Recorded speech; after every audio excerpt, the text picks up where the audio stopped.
दादी अम्मा और नानी अम्मा की कहानियां, पुरानी लोक दास्तानें, पुराने सच्चे वाकयात और बचपन में बुजुर्गों से सुनी गई ऐसी कहानियां जो जहन के किसी कोने में आज भी नक्श हैं। चैनल सब्सक्राइब करने के बाद घंटी के बटन को दबा दें और ऑल नोटिफिकेशंस पर क्लिक कर दें ताकि वीडियो के अपलोड होते ही उसका नोटिफिकेशन आपको बर वक्त मिल सके।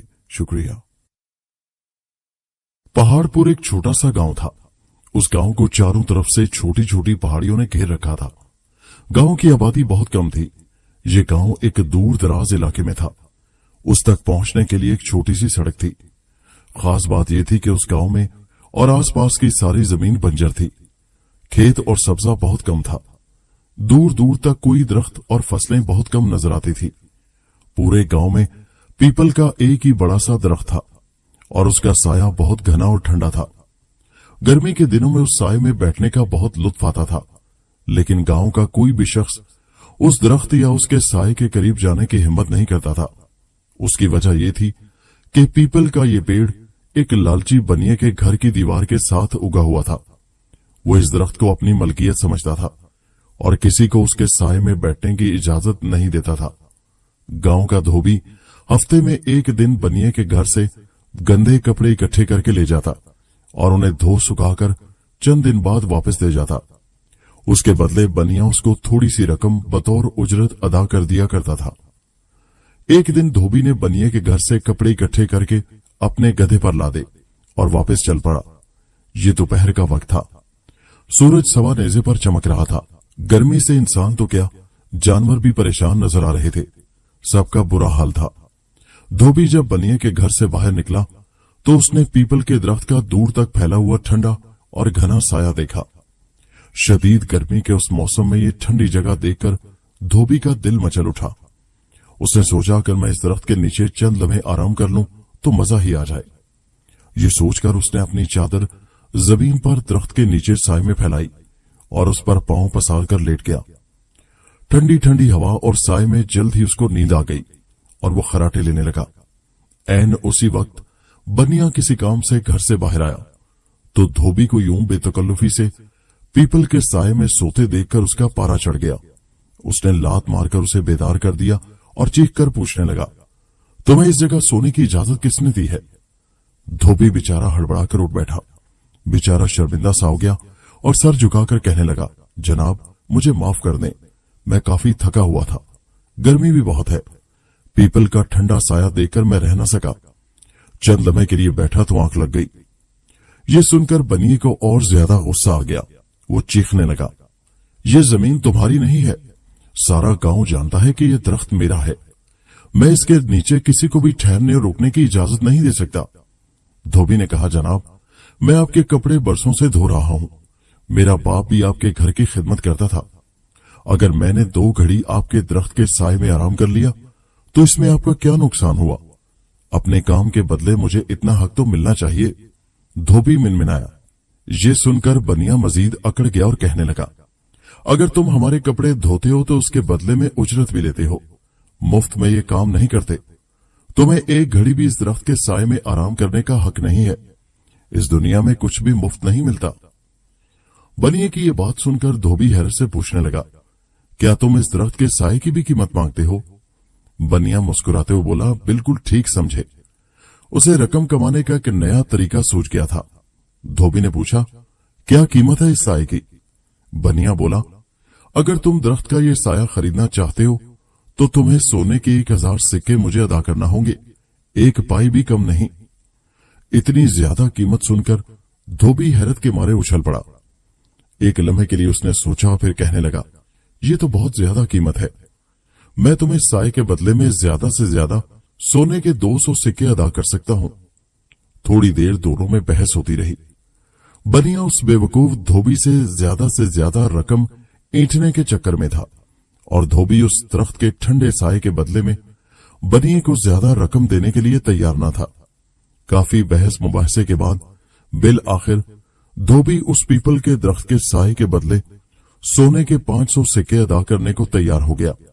बनिए ने भी उसकी ये पेशकश कबूल कर ली। वो खुश था कि मुफ्त में इतनी बड़ी रकम हाथ आ रही है। ये भी तय हुआ कि कल गांव के सरपंच को गवाह बनाकर एक मुआहिदा तहरीर किया जाएगा धोबी पीपल के दरख्त के उस साया की कीमत बनिए को नकद अदा करेगा और दोनों इस मुआहदे पर दस्तखत करेंगे। उसके बाद पीपल के दरख्त का ये साया धोबी की मलकियत बन जाएगा। सारे मामला तय हो जाने के बाद धोबी सोच विचार में गर्क अपने घर वापस आ गया। दूसरी तरफ बनिया बहुत खुश था कि उसने धोबी को बेवकूफ बनाकर एक मोटी रकम ऐंठ ली है। ये रकम तो उसे मुफ्त में ही मिल रही थी। आखिर दरख्त के साये की कीमत ही क्या होती है? साया भी वो जिसके नीचे वो खुद और ना उसके बीवी बच्चे आज तक बैठे थे। उसने मंसूबा बनाया कि इस रकम से वो एक खेत खरीद लेगा। बनिए ने अपनी दानिश में तो धोबी को धोखा दे लिया था, मगर धोबी भी इतना बेवकूफ नहीं था जितना उसने समझा था। धोबी ने भी बदला लेने के लिए अपने दिमाग में एक मंसूबा सोच लिया था। घर पहुंचकर उसने गधे को उसकी जगह पर बांधा, उस पर लदे कपड़े उतारकर एक तरफ रखे और फिर अपनी बीवी से कहने लगा, सुनो, मुझे अपने सोने के जेवरात दे दो, मैं उन्हें गिरवी रखकर सुनार से रकम लेना चाहता हूं। उसकी बीवी ये बात सुनकर दंग रह गई और पूछने लगी, इतनी रकम की एकदम क्या जरूरत आन पड़ी? धोबी ने कहा, मैं बनिए के घर के बाहर उगे पीपल के दरख्त का साया खरीदना चाहता हूं। मैं इस गर्मी में उसके नीचे आराम किया करूंगा, धोबी बताने लगा। धोबी की बात सुनकर उसकी बीवी को तो अपने कानों पर यकीन ही ना आया। वो सोचने लगी कि शायद उसके शौहर का दिमाग खराब हो गया है। क्या कभी किसी ने दरख्त का साया भी खरीदा है? क्या साया भी कोई जायदाद होती है? वो धोबी को समझाने की कोशिश करने लगी कि ये बेवकूफी मत करो, इस तरह तुम इन जेवरात से भी हाथ धो बैठोगे, क्योंकि दोबारा तुमसे कोई भी ये साया नहीं खरीदेगा और तुम्हारी रकम भी तुम्हें वापस नहीं मिलेगी। लेकिन धोबी अपने फैसले में अटल था। उसने अपनी बीवी की कोई भी बात सुनने समझने की कोशिश न की। बीवी फिर कहने लगी, मेरा तो मशवरा यह है कि जेवरात बेचकर तुम कोई खेत खरीदो, उस पर फसल काश्त करो, जिसे बेचकर तुम ज्यादा मुनाफा हासिल कर सकते हो और अमीर बन सकते हो। धोबी कहने लगा, देखो, पहली बात तो ये कि मैं धोबी हूं, मुझे सिर्फ यही काम आता है, मैं रातों रात किसान नहीं बन सकता। खेत में हल चलाना, बीज बोना और फसल बेचना मेरे बस की बात नहीं। मैं 10 साल भी खेत पर मेहनत करके उतनी रकम नहीं कमा सकता जितनी इस साय से 6 माह में कमा लूंगा, और इसके बाद तुम्हारे जेवरात भी तुम्हें वापस मिल जाएंगे। धोबी की बीवी समझ गई कि उसका शौहर अपना इरादा बदलने वाला नहीं, इसलिए उसने मजीद बहस नहीं की और चुपचाप अपने जेवरात वाली पोटली लाकर शौहर के हवाले कर दी। धोबी गांव के सुनार के पास पहुंचा और ये जेवरात उसके पास गिरवी रखकर सोने के 500 सिक्के उधार ले लिए। दूसरे दिन मुकर्ररा वक्त पर वो सोने के सिक्कों से भरी हुई थैली लेकर मुआहदे पर दस्तखत करने सरपंच के पास पहुंच गया। बनिया पहले ही वहां पर मौजूद था। गांव के और भी बहुत से लोग वहां मौजूद थे। वो इस अजीबोगरीब सौदे पर हैरान थे। गांव में हर तरफ ये बात फैल चुकी थी कि धोबी ने पीपल के दरख्त का साया बनिए से खरीद लिया है। बनिए ने मुआहदा पहले ही तहरीर कर रखा था। उसमें तहरीर था कि बनिया अपने पीपल का साया सोने के 500 सिक्कों के एवज धोबी को फरोख्त करता है। दोनों में से जो भी फरीक इस मुआहदे को खत्म करने की कोशिश करेगा, वो दूसरे फरीक को सोने के 1000 सिक्के जुर्माने के तौर पर अदा करेगा। इस मुआहदे पर बनिए ने दस्तखत कर दिए, लेकिन धोबी चूंकि अनपढ़ था, इसलिए उसने अपने बाएं हाथ के अंगूठे का निशान लगाया। सरपंच ने गवाह के तौर पर दस्तखत किए। वहां मौजूद सारे लोग इस मुआहदे के गवाह बने और धोबी ने साये की कीमत बनिए के हवाले कर दी। वहां मौजूद हर शख्स ये सोच रहा था कि बनिया बहुत चालाक है, उसने बेचारे सादा लो धोबी को लूट लिया है, क्योंकि आज तक किसी ने सुना न देखा कि एक दरख्त का साया भी फरोख्त होता है। उस दिन के बाद से धोबी का यह मामूल बन गया कि वो दोपहर से लेकर शाम तक उस दरख्त के साये तले चारपाई बिछाकर सोया रहता। वो गधे की रस्सी भी अपनी चारपाई के साथ बांध लेता। ये गधा वक्त बेवक्त गला फाड़ कर रेंगना शुरू कर देता। कई दफा ऐसा हुआ कि इधर बनिया आराम करने के लिए लेटा या अपने घर में बीवी बच्चों से कोई अहम बात शुरू की, उधर गधे ने अपनी बेसुरी गजल शुरू कर दी। गधे का ये शोर शराबा बनिए के लिए बहुत दर्द सर था। सूरज की गर्दिश के साथ साथ जूं जूं साया अपनी जगह तब्दील करता, धोबी भी अपनी चारपाई उसके साथ साथ घसीटता रहता। बाज औकात वो बनिए के घर की दीवार के बिल्कुल साथ जाकर बैठ जाता। बनिया अपने घर में भी कोई बात ऊंची आवाज में करने से डरता था कि कहीं दीवार के साथ बैठा धोबी सुन ही न ले। उसके अलावा धोबी गांव के दूसरे लोगों और बच्चों को भी अपने पास बुला लेता और सब वहां बैठकर बातें और हंसी मजाक करते रहते। बच्चे भी शोर शराबे करने में किसी से पीछे न रहते। ये सारी सूरत हाल बनिए और उसके खानदान के लिए काफी परेशान कुन थी। आखिर एक रोज तंग आकर बनिए ने धोबी से बात करने का फैसला कर लिया। वो धोबी से कहने लगा, लगता है तुम मेरे घर पर भी कब्जे का इरादा रखते हो। तुम, तुम्हारा गधा और तुम्हारे जानने वाले सबकी वजह से हमारे आराम और काम में खलल पड़ता है। धोबी मुस्कुराया और कहने लगा, ऐसी कोई बात नहीं है जनाब, मैं तो सिर्फ साए के नीचे बैठता हूं। जो जो सूरज मगरिब की तरफ जाता है साया मशरिक को सिरक जाता है और आपके घर की दीवार के साथ जा लगता है।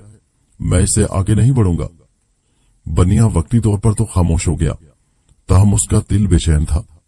वो समझ नहीं पा रहा था कि इस मुसीबत से कैसे जान छुड़ाए। मगर फिर एक दिन उसकी जान छूटी गई। अचानक ही एक दिन धोबी गायब हो गया। वो कई दिन तक गांव में भी किसी को नजर न आया। वो कहीं मौजूद न था। उसकी बीवी को भी इल्म न था कि वो कहां गया है।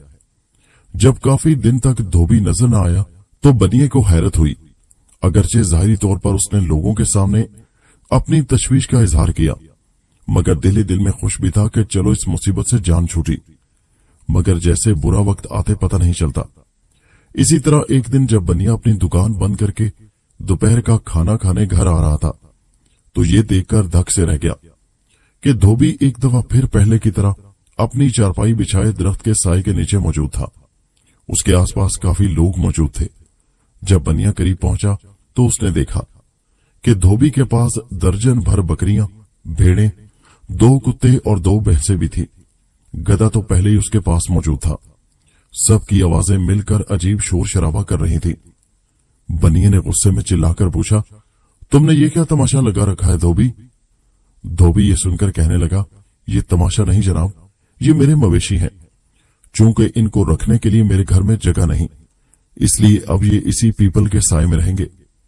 ये बात सुनकर बनिया तो गुस्से में पागल ही हो गया। वो तो पहले ही अकेले धोबी से तंग था और अब वो ये मवेशी भी अपने साथ ले आया था। वो चीख कर कहने लगा, तुम इन्हें मेरी जमीन पर कैसे रख सकते हो? मैंने सिर्फ साया बेचा है, जमीन नहीं। धोबी ये सुनकर कहने लगा, आप सच कह रहे हैं, मैं सिर्फ साया ही इस्तेमाल करूंगा। अगर आपको कोई एतराज है तो आप अपनी जमीन किसी और जगह ले जा सकते हैं। धोबी के ये अल्फाज सुनकर सारे लोग हंसने लगे। बनिया सिटपिटा गया। वो अपने आप को बहुत चालाक समझता था, मगर ये धोबी तो उसके काबू ही नहीं आ रहा था। वो झिंझिलाकर बोला, मेरी जमीन यहीं रहेगी, तुम अपना साया कहीं और ले जाओ। बनिए की बात सुनकर धोबी ने एक और कहका लगाया और बोला, ठीक है, लेकिन फिर मैं पीपल का दरख्त भी साथ ही लेकर जाऊंगा, क्योंकि ये साया इसी दरख्त का है। धोबी की ये बात सुनकर बनिया ज्यादा परेशान हो गया। वो अपने बाप दादा के लगाए हुए दरख्त को काटने की इजाजत कैसे दे सकता था? उसने अपने घर वालों और दोस्त रिश्तेदारों से मशवरा किया और फिर फैसला किया कि धोबी के साथ साए की फरोख्त का मुआहदा तोड़ दिया जाए। अब बनिए के पास धोबी को जुर्माने की रकम वापस अदा करने के सिवा कोई चारा न था। दूसरे ही दिन परेशान बनिए ने धोबी के साथ अपना मुआहदा खत्म किया और जुर्माने के तौर पर सोने के 1000 सिक्के धोबी को अदा करके उससे जान छुड़वा ली। धोबी खुश हो गया। उसे अपनी रकम दोगुनी होकर वापस मिल गई थी। इस रकम से उसने गिरवी रखे हुए जेवरात सुनार से वापस लेकर अपनी बीवी को लौटा दिए। उसकी बीवी भी खुश हो गई। अब धोबी बनिए को नसीहत करते हुए कहने लगा, ये रोशनी, बारिश, धूप, छांव सब खुदा के तोहफे हैं। ये अनमोल हैं। इन पर कब्जा नहीं जमाना चाहिए, बल्कि सबके साथ मिलकर इनसे फायदा उठाना चाहिए। बनिए को भी अब ये बात समझ आ गई थी, इसलिए उस दिन के बाद से उसने कभी किसी को पीपल के साए